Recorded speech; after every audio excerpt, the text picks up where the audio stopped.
এই যে বন্ধুরা দেখুন ব্রোকলি তোলা হচ্ছে, ব্রোকলি রান্না করব। আমার বাগানের ব্রোকলি দেখুন কি সুন্দর হয়েছে। ব্রোকলিটা রান্না করব আজকে। নমস্কার বন্ধুরা, ঘটিবাটি রসোই ঘরে আপনাদের সবাইকে স্বাগত। আজকে আমি বানাবো বাটার গার্লিক ব্রোকলি। এই যে আমার বাগান থেকে তোলা ব্রোকলি, এই দেখুন কত বড় হয়েছে। নিজের বাগান থেকে তুলে এনে রান্না করা, এর মজাই আলাদা। কত বড় হয়েছে দেখুন ব্রোকলিটা, আরও ব্রোকলি হয়েছে। এই ব্রোকলি আমি বাটার গার্লিক ব্রোকলি বানাবো আজকে। দেখুন আমি কিভাবে করছি। এই যে ব্রোকলি লাগছে, এটাকে কেটে আমি ভালো করে ধুয়ে পরিষ্কার করে নিচ্ছি। গার্লিক, এই রসুন লাগবে, কাঁচা লঙ্কা কুচি লাগবে, পেঁয়াজ কুচি লাগবে, আর যা লাগবে আমি দেখাচ্ছি। চলুন তাহলে করা যাক বাটার গার্লিক ব্রোকলি। এই দেখুন ব্রোকলিটাকে কেটে আমি পিস পিস করে নিয়েছি। এবার এটাকে ভালো করে ধুয়ে পরিষ্কার করে নেব। এই যে বন্ধুরা দেখুন ফ্রাইং প্যান বসিয়ে দিয়েছি। এবার দেব একটু সাদা তেল। বাটার গার্লিক ব্রোকলি বানাতে প্রথমে তাওয়ায় দিচ্ছি একটু সামান্য সাদা তেল। এখানে আপনি অলিভ অয়েলও দিতে পারেন। আর দেব বাটার, যেহেতু বাটার গার্লিক ব্রোকলি, বাটারটা একটু বেশি পরিমাণ যাবে। তেলের সাথে একটু বাটার দিলাম, নাহলে বাটারটা উবে যায়। তেল দিয়ে দিলাম, ওর সাথে একটু বেশি পরিমাণ গার্লিক যাবে। রসুন কুচিটা দিলাম। গ্যাসটাকে কম করে দিয়ে এবার এটাকে একটু ভেজে নিতে হবে ভালো করে।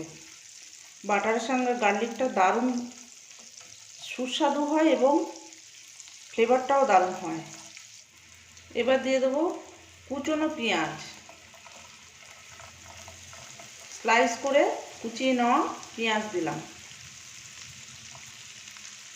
দেবো একটু কাঁচা লঙ্কা কুচনো। ব্যাস, এটা এবার একটু ভাজা ভাজা হবে ভালো করে। একটু ভালো করে ভেজে নেব, একদম লাল লাল করে না, একটু সতে করে নেবো আর কি। এর সঙ্গে দিয়ে দেবো একটু নুনটাকে আন্দাজ বুঝে দিতে হবে, যেহেতু বাটারে নুন দেওয়া আছে, স্বাদ বুঝে লবণটা দিতে হবে। অল্প পরিমাণ একটু দিলাম। এবার এটা একটু ভালো করে হবে। এখানে আমি লঙ্কা গুঁড়ো বা হলুদ কোনোটাই ব্যবহার করব না, আর কোনো মশলা ব্যবহার করব না। এই মেন উপকরণ হচ্ছে বাটার গার্লিক আর ব্রোকলি। বাগানের ব্রোকলি দারুণ সুন্দর হয়েছে বন্ধুরা, আমার বাগান থেকে তোলা এই ব্রোকলি। ফুলকপি, ওলকপি, বাঁধাকপি, ব্রোকলি প্রত্যেকটা খুব সুন্দর হয়েছে। তার ভিতরে এই যে মাঝে মাঝে মেঘ করছে, বৃষ্টি হচ্ছে, আমার ফুলগুলো সব নষ্ট হয়ে যাচ্ছে। অত টব কী করে তুলবো, কী করে ঢাকা দেবো? দোষর হচ্ছে প্রকৃতি, মাঝে মাঝে ক্ষিপ্ত হয়ে যাচ্ছে, আর এই প্রাণপাত করা বাগান নষ্ট হয়ে যাচ্ছে। খুব কষ্ট লাগছে বন্ধুরা। দেখুন বন্ধুরা ভাজা ভাজা হয়ে এসছে। এবার আমি ব্রোকলির টুকরোগুলোকে দিয়ে দেবো। ব্রোকলিগুলোকে আমি গরম জল দিয়ে ভালো করে ধুয়ে নিয়েছি, সেদ্ধ করিনি, একটু গরম জলে ভালো করে, গরম জলে তারপরে আমি নামিয়ে নিয়েছি, জলটাকে ছেঁকে নিয়েছি। এবার ব্রোকলিটাকে দিয়ে দিচ্ছি।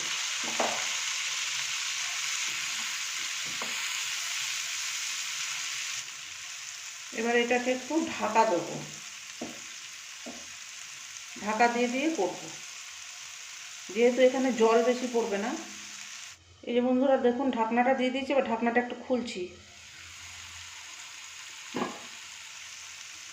আবার একটু নেড়ে দিচ্ছি। সামান্য একটু নুন দিয়ে দেবো, ব্রোকলিতে তো নুন দেওয়া হয়নি, অল্প পরিমাণ একটু। পেঁয়াজের সঙ্গে একটু নুন দেওয়া আছে, আর বাটারে তো নুন দেওয়া থাকে। এবার একটু দিয়ে দেবো চিলি ফ্লেক্স, কাঁচা লঙ্কা দেওয়া আছে, আর একটু চিলি ফ্লেক্স দিয়ে দিলাম।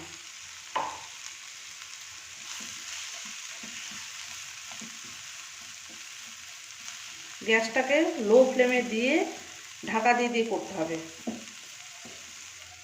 আবার একটু ঢাকা দিয়ে দিলাম।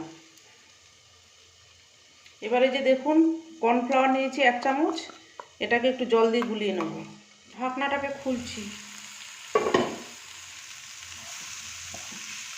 এই দেখুন অনেকটা হয়ে এসছে, ভাজা ভাজা হয়ে এসছে অনেকটা। ব্রোকলিটাও নরম হয়ে এসছে প্রায়। এবার আমি দিয়ে দেবো এই যে কর্নফ্লাওয়ার গোলা জলটাকে, এইটাকে দিয়েই সেদ্ধ করব।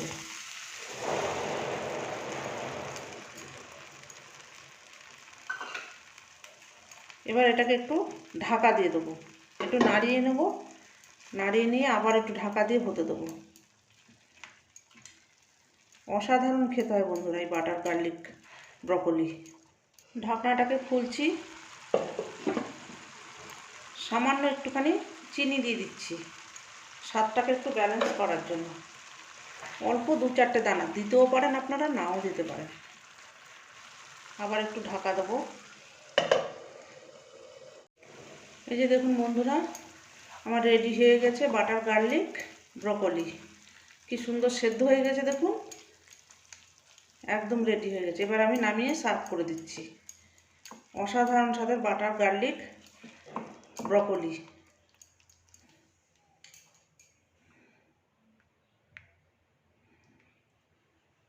এই যে সার্ভ করে দিয়েছি, বাটার গার্লিক ব্রকলি আমার রেডি হয়ে গেছে, সার্ভ করে দিয়েছি। অসাধারণ খেতে হয়েছে বন্ধুরা। এইভাবে আপনারা ব্রকলি তো অনেক রকমভাবে খেয়েছেন, এইভাবে একবার করে খেয়ে দেখবেন, অসাধারণ স্বাদের। এবং এটা গরম গরম খাবেন, দারুণ খেতে হয়। এরকম নিত্য নতুন ভিডিও পেতে আমার চ্যানেলটির সঙ্গে থাকবেন, সাবস্ক্রাইব করবেন, লাইক করবেন, প্রচুর প্রচুর শেয়ার করবেন। নেক্সট ভিডিও আসার অপেক্ষায় থাকবেন। ততক্ষণ আপনারা সবাই সুস্থ থাকুন, ভালো থাকুন, সাবধানে থাকুন। ধন্যবাদ।